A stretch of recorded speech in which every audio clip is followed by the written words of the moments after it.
Mu January wa 2006 Uganda lwe yakakasanga ewaliwo ekyobugagga eky'omu ttaka nga ge mafuta agaali gazuuliddwa kampuni ya Hadman Petroleum kati eyitibwa Total Oil mu bitundu bya Bunyoro nga gano gawa Uganda essuubi nti mu kaseera katono ddala yakuva mu mawanga g'abankuseere.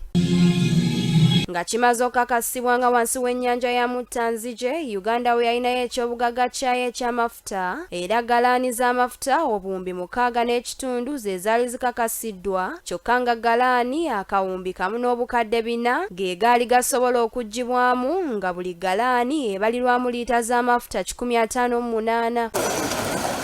Mu mwezi gw'okubiri ogwa 2022, kampuni ya Total Energies, China National Offshore Oil Corporation, Uganda National Oil Company ne Tanzania Petroleum Development Corporation bassa omukono ku ndagaano ezisembayo okussa ensimbi obuwumbi 3,800 okutandika okusiima amafuta ga Uganda bannansi batandika okugaganyulwamu.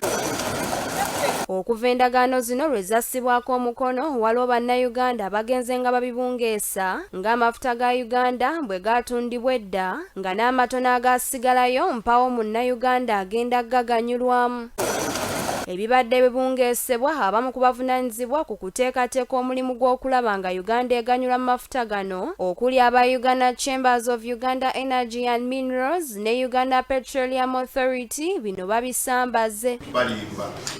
Amafuta ga Uganda gakyali mu ttaka era mu mwaka guno nga bwe muwulidde mu kitundu ekyokubiri eky'omwaka guno tusuubira nti olunaku lwe tuyita first oil olunaku olusooka amafuta gave mu ttaka gatundibwe mu international market bwe tugenda okukola ki gafuna. Hamfra Simwe akulira Uganda Chambers of Uganda Energy and Minerals awamu ne Gloria Sebikaali okuva mu Petroleum Authority of Uganda batubuulidde nga kati enteekateeka zonna okulaba nga amafuta ga Uganda gatandika okusimibwa ziwedde era ng'omwaka guno nga tegunnaggwako amafuta agasooka gajja kuba nga gamaze okusimibwa. Work is progressing to have the facilities ready to start production in this second half of 2026. So ekyenjawulo kye tusobola okubakaatiriza kiri nti kati bwe tuwogerera emidumu gyonna oba wells zonna ezeetaagibwa okufulumya amafuta agasooka zimaze okusimibwa. All the wells are done. Yadde nga bakakasa nti omwaka guno nga tegunnaggwako amafuta gajja kubanga gatandise okusimibwa z'ennaku z'omwezi tezinnaba kukakasibwa. More specifically the third quarter of 2026. So we are working within that big time frame, a few months, because technically it's not feasible to give a specific date, but we work with targets. Twagadde okumanya obanga amafuta gano bwe ganaaba gatuuse okusimibwa oba agatundibwa mu Uganda ganakka ku bbeeyi. Gloria Sebikaali atubuulidde nga mu kiseera kino nga batandika okugasima kijja kuba kizibu kubanga aganaasookera ddala gajja kuba tegasengejjeddwa bulungi era ng'abanagasengejja baakukikolera bweru wa Uganda. Will this make the prices of fuel go down? In the short term, not yet, because what we produce is crude oil that will be exported.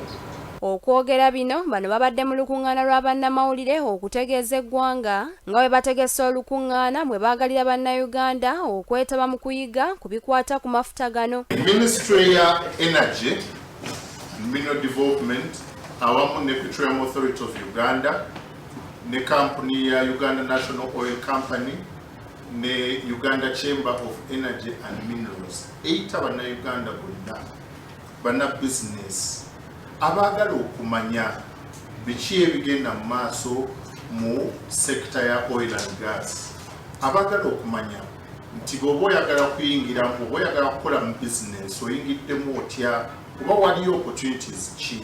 Ng'olukiiko luwedde baakutwala n'abantu abanaabaagala okugenda mu bifo amafuta gano gye gateekebwateekebwa beerabireko n'agaabwe okuggyawo okubuusabuusa kwonna anti amaaso g'Omuganda gali mu ngalo. Tubayita bajje nga ennaku z'omwezi 3 tulina trip egenda okwerabirako n'agaganti bagambe engalo amaaso gaki g'omuganda galiwa gali mu ngalo jangu tugende kutwerabireko baleke kulimba nti biki ebigenda mu maaso jangu tugende twerabireko era bwe oyagala kubeera ku trip eyo jangu ku Uganda Chamber of Energy and Petroleum Uganda Chamber of Energy and Minerals okoleki weewandiise. Olukuŋŋaana luno lwakubeerawo nga 28 na 29 omwezi guno ku Speak Resort e Munyonyo ate nga luwedde ng'ennaku z'omwezi 3 okutuuka nga 2 omwezi ogwokutaano beetabe mu kulambula ebifo ebiteekateeka amafuta gano. Adolf Semata yakusakidde eggulire lino ku Lwagugudde TV